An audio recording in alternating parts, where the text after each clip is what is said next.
The State We Are In. Episode 1. When we look at the world today, perhaps the only thing we can agree on is that something has gone wrong. When we look closer, this something appears to be everything. In this series, I hope to introduce you to ways of seeing our world which will help to explain the state we are in today. How did we get into it? Who got us into it? How did they do it? And what was it all for? How are we to get out of it? And if so, into what? All these questions have answers, but none of them are supplied by the economic and political system which makes our beliefs and which created this crisis in the first place. That is why we are surrounded by problems and no one seems capable of coming up with any solutions. We live in a belief system that no one believes in anymore, and it has created a terminal crisis that it can't escape alive. This moment leaves us feeling helpless, but helplessness is also simply one of the beliefs supplied by a system which is now going out of business. This series of films is about how those beliefs are made, and why, showing the system we inhabit was intended to replace everything, inside and outside of us, to standardise the whole world, all things in it. Everywhere we look, we see a sort of crisis. In the church, in the state, in the economy, in the way we try to understand and explain the world. Our explanations do not seem to match the conditions we are presented with by reality today, and the news we are given about it often seems dubious, more like a stream of suspicious alibis for a series of unspeakable crimes than a description of the facts of the case. All our institutions seem incapable of helping us, and none of them appear to act as their names indicate they should do. How Catholic is the Church? How just is our justice system? Is our money even real? And what does it buy us except something less good than what was on sale before? If we live in democracies, why do our elections never seem to change the permanent agenda? And why does our saturating entertainment culture never seem to notice the dramatic changes which have taken place despite these elections? There are answers to all these questions, but though there is growing demand for them, these answers are never supplied. That is because public opinion is made, not formed by individual judgment, and what is left out of this makeup is as significant as what is put in it. Another reason is that the truth is very unflattering to a subject that relies on makeup to present its best face to the public. There is a reason why we no longer speak of the free world, and that is because we no longer live in one. Terms and conditions apply, and violations of the community guidelines bring obvious penalties in our online and offline lives. Perhaps you'll attract one for watching subversive content such as this. Whether you escape without penalty or not, you may also note that every crisis is a business to the system which creates them, further affording the partition of profit and loss between the dependents on and dissidents against the system. The crisis we now inhabit was created by a system which promised us a life without limits, but everywhere the walls are closing in, and the writing on them all no longer makes any sense. We are lost in a sort of trap, and our public figures appear like grotesque parodies in some costume drama with no happy ending in sight. What a state we are in. What has happened to our world? How did it come to this? It is as if some wild elephant has rampaged uninvited through the living room of our lives, and we are baffled by the descriptions we are offered of each part of its riotous person. We all know our aversion to naming the elephant in the room.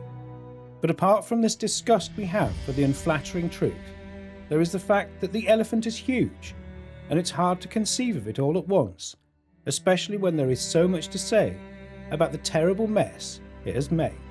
What I am trying to do in this series is to show you that elephant in part and whole, and then explain why it has been permitted to wreck so much of our lives, which now resemble a zoo without keepers, in which all the fences have come down. How dare I try to do this? Well, I have wasted my life on books and have tried to understand where ideas come from. Some of that eccentric habit has proven useful in providing ways of seeing the world, which are remarkable for their absence from our popular culture today. What I mean to say is that we have been trained, in a way, not to see the elephant at all, and to call the mess it makes of everything progress. I'm going to make you look at this elephant in its many parts, because I think it will explain why we appear to be ruled by a machine that acts like a weapon of mass destruction to everything it touches. As you may realise by now, the story I'm telling you is the story of our lives.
It is the story of how we came to live in this bizarre alternate reality, with beliefs that don't correspond to the facts, with elections that never change anything for the better, where everything seems to get worse while costing more. The elephant is the system which creates our beliefs as it remakes the world according to its rapacious designs. Why bother to explain it at all? The mess it has made its presence felt in a very unpleasant way.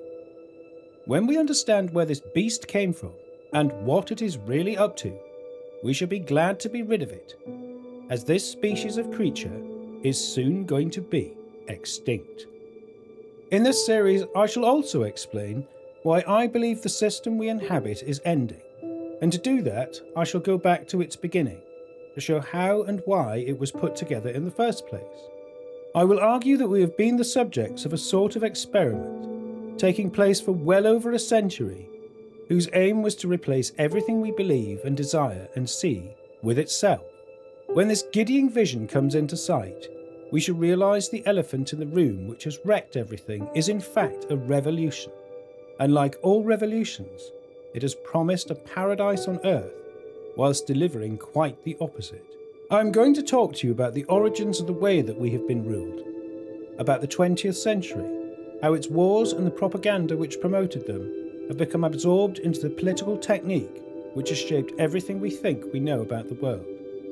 I will introduce many ideas, trying to explain what civilization is or was, where it came from, and why we have seen so many determined attempts to replace it in our lifetimes. We will look at where revolution comes from, what it always says and does, who carries them out and why, seeing that all the revolutions, including the one whose ultimate failure we are living through today, are inspired by the same basic revolt against the order of reality and being created by God. I will try to show you how the mass culture of the 20th century was intentionally shaped to become a form of propaganda so total that it became invisible, producing a sort of social algorithm of subtle governance that was refined at the pace of communication technology, from the paper through the cinema and television age to its digitization today.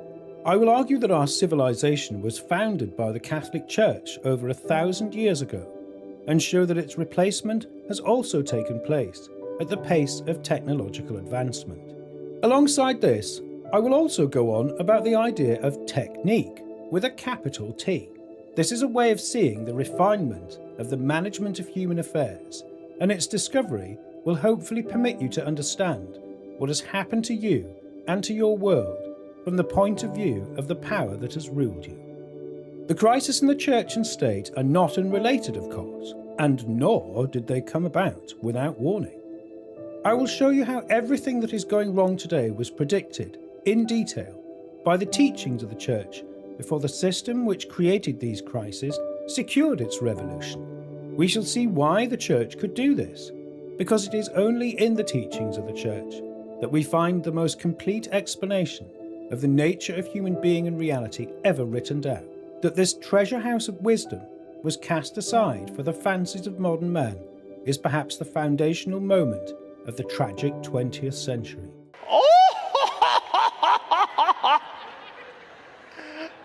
Oh, I'm pretty sure this is the first time this has happened at the feet of the cross of new life.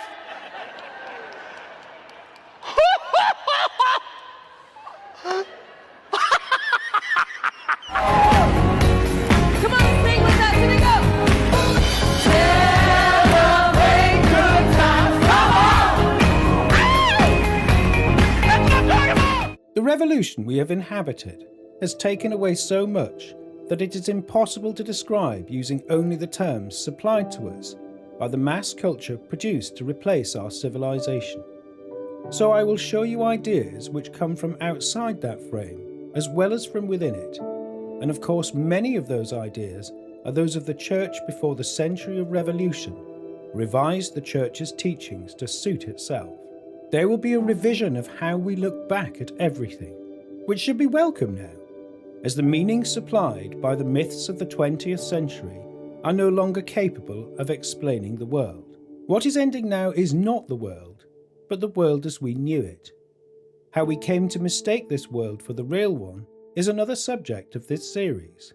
A further is what to do next. But before we get to what comes after the end, we must go back to the beginning, because we cannot hope to do better than the political economy of mass destruction if we do not understand what it is and how it came to be. You might ask yourself,